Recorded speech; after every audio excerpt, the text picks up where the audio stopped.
to the earth, all right?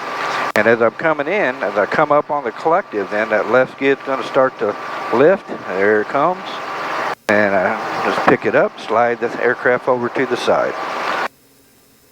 If you put an excessive amount of side stick, excessive amount of right stick into the slope, and that right skid hangs, and you get aggressive coming up on the collective, you can snap this thing over on its side and destroy the aircraft in about 1 nanosecond. All right, so we're coming back down. We're going to get her right here where we want it.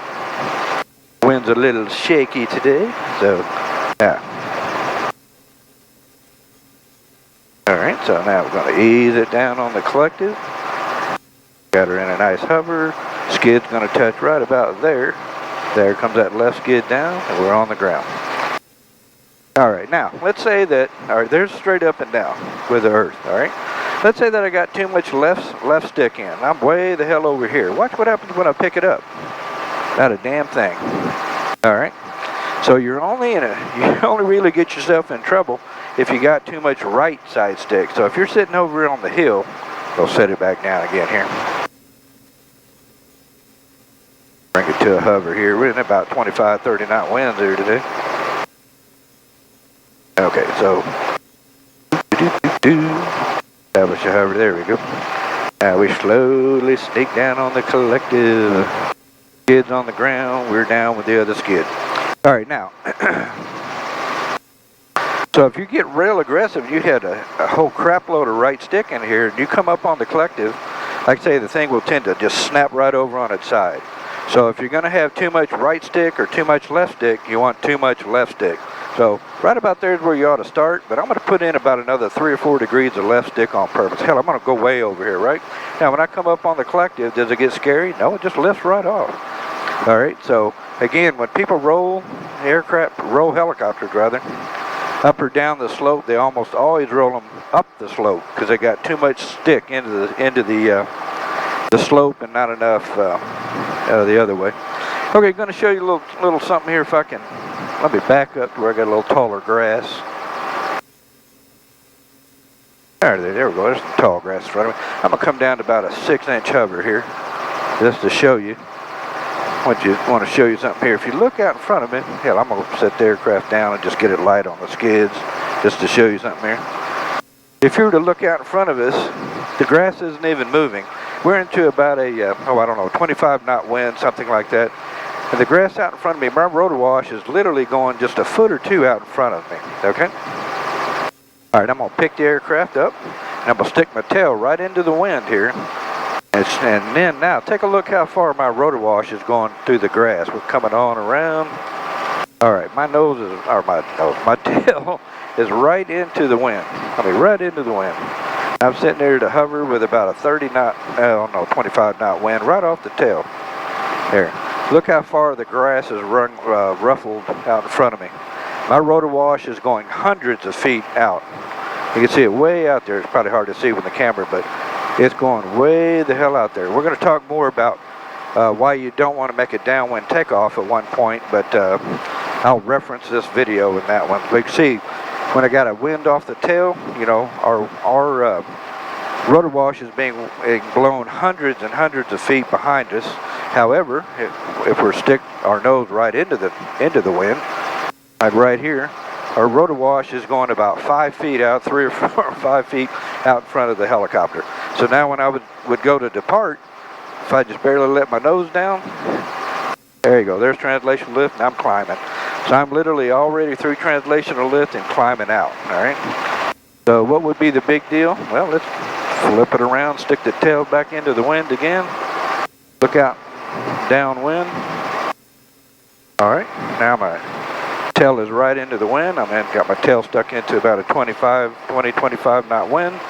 And so again, you can see all of that turbulence, all that rotor wash is being blown downwind, all right? If we were to try to make a departure through here, as we're departing through like this, which is something you never really want to do, we're going through all of this. See how turbulent this is and unpredictable? Because we're going through our own rotor wash. Not only are we not going very damn fast, we're going through all of this turbulence, all right? So, all right, we'll spin her around, put her back into the wind there.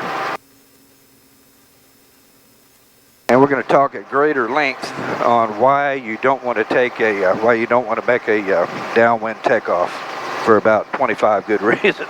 So, and Cape Tower 2-1 Tango Bravo's on the, out in the grass, south of Drury Hangar. I like slide sideways and back over to the Cape Copters ramp. 1 Tango Bravo, proceed as requested. Alright, so we're just going to slide it sideways here. You can fly a helicopter sideways. Back onto the ramp here. I'll bring her back around. Set her down there.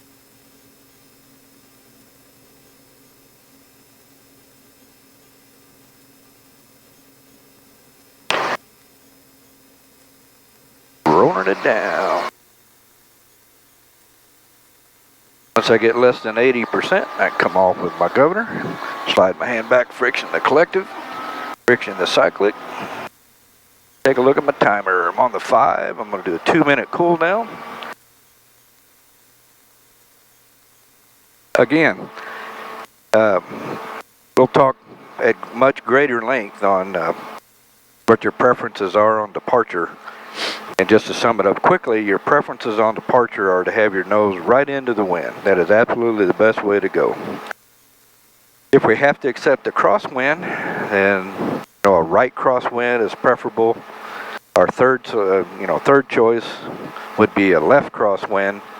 And then the last thing we really want to try to never do is to take off with the damn tail into, we don't want to take off with our tail into the wind. Again, there's several different reasons why, but the two easy ones to realize at this point is, you go through ETL at about 20 knots. We'll say 20 knots. Well, if I'm into a 25 knot wind, and then I have to come forward and try to do a downwind takeoff, by the time I actually get enough airspeed that I'm going 20 knots through the air, I'm going about 40 or 45 knots across the ground. And so you eat up a crap load of real estate before you can get this thing above ETL where it wants to climb on out, all right? Second thing is we're departing actually through our own rotor wash. That's very, very inefficient. It's also hard to measure. You can measure speed changes and that sort of thing. But climbing out through your own turbulence created by the rotor wash is harder to quantify. But believe me, it's significant. So, all right, we'll come down. Disengage our clutch. 30 more seconds. We're going to pull mixture off with the mags off with the alternator.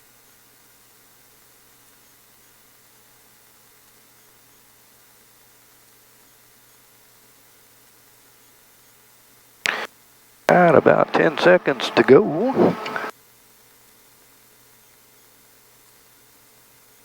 Alright. Pulling mixture, waiting for the engine to stop, then off with the mags, then off with the alternator. What you don't want to do when you shut down the helicopters, you don't want to reach up here and just rapidly pull up on the collective off with the mags real quick. Because when you do that, you've actually shut the aircraft down using the mags and not starving it for fuel by pulling the mixture. And what that does, it leaves residual fuel vapors in the exhaust. And if you were to come out and actually start the aircraft within the next few minutes, typically what will happen is it'll ignite those vapors that's in the exhaust and it blows your muffler apart. The mufflers are about $3,000 or $4,000 a piece. That's about as much as you can expect to pay for a $200 muffler. But you can blow your muffler apart and it gets pretty pricey to fix it. So you want to pull the mixture,